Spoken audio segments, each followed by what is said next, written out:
오늘 본문을 보면 마귀는 마치 군사령관의 모습과 같이 여호수아와 이스라엘 백성들 어떻게 보면 가장 강할 때에, 충만할 때에 공격하고 있는 모습을 보여주고 있습니다. 우리가 주목해 보는 것은 이 일 후에이지요. 어떤 일 후에 이 사건이 일어납니까? 아이성을 무너뜨리고 가장 감격스러운 예배를 드린 후에입니다.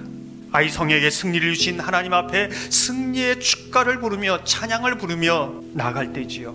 가장 은혜가 충만할 때, 가장 강력하다고 생각할 때 그 교만의 틈을 타서 공격하고 있습니다. 여리고 성이 무너지고 아이성이 무너졌을 때에 가나안 족속들은 총 연합 공세를 펼쳐서 무장하고 있습니다.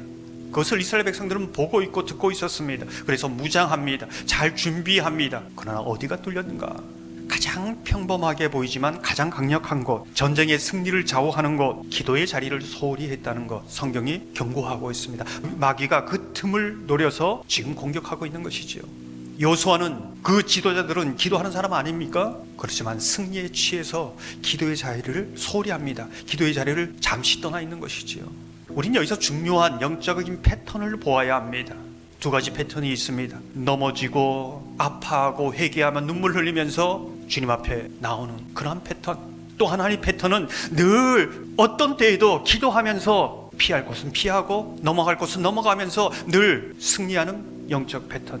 사실 여호수아와 이스라엘 백성들은 아이성 전투에도 하나님께 묻지 않았습니다. 그래서 넘어집니다. 실패합니다. 통곡하지요. 그리고 회개하면서 다시 하나님 앞에 나아가지요. 기도의 자리를 다시 찾아갑니다. 그 이후 기브온 사람들이 속일 때에 또 실수합니다.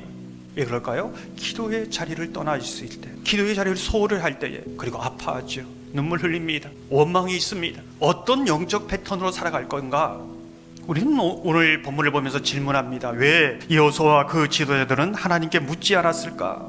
여호수아와 그 백성들은 눈으로 보기에 너무나 확실한 겁니다. 물을 필요가 없는 것이지요. 육신적인 감각에만 의존하고 기도하지 않습니다. 영적인 감각에 죽어 있는 것이지요.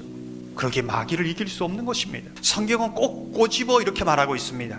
8절을 보면 여호수아가 그들에게 묻되 왜 사람에게는 잘 물으면서 하나님께는 묻지 않느냐? 성경은 반문하고 있는 것입니다.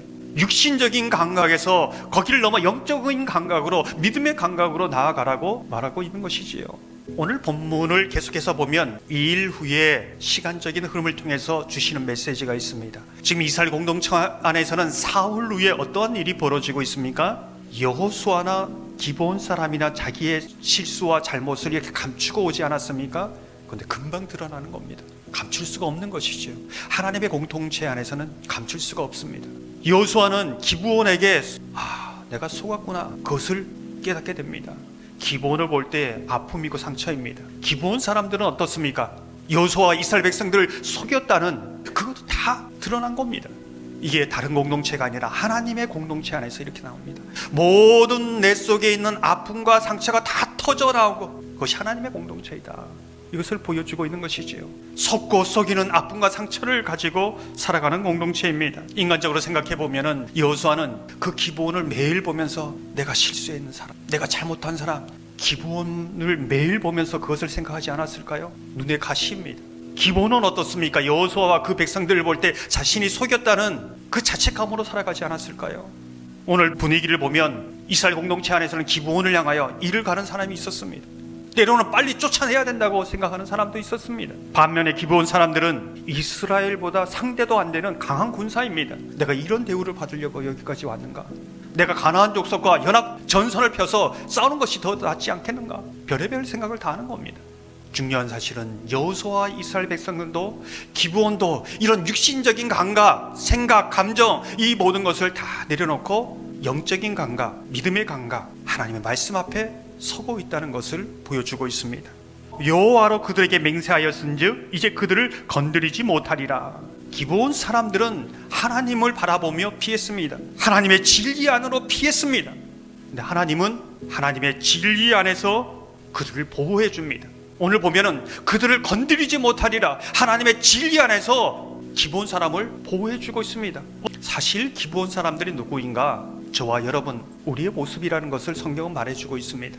고린도후서 6장 7절 8절을 보면 이렇게 말씀합니다. 우리는 기브온과 같이 속이는 자였다, 거짓말하는 자였다. 그런데 하나님의 약속 안에서, 은혜 안에서 참되다, 의로운 자로 하나님이 인정해 주신 겁니다. 그러기에 하나님의 은혜와 이 약속 안에서 어느 누구도 건들 수 없는 사람이 된 것이지요. 하나님이 책임지는 사람이 된 것입니다. 이게 기본 사람입니다. 저와 여러분이지요. 사랑하는 성도 여러분, 저와 여러분이 살아가는 모든 상황 속에서 기도의 자리를 지켜가시길 바랍니다. 하나님의 진리의 약속 안에 피하시고 그 약속 안에 살아가시기를 소망합니다. 주님을 사랑하는 일 함으로 하찮은 일, 어떤 일도 주님을 사랑함으로 해서 세상에서 가장 귀한 일로, 가장 기뻐하시는 일로 하나님 앞에 드려지기를 소망합니다. 모든 부분에서 육신적인 감각을 넘어 영적인 감각, 믿음의 감각으로 늘 승리하는 주님의 사람들 다 되시기를 주님의 이름으로 축원합니다.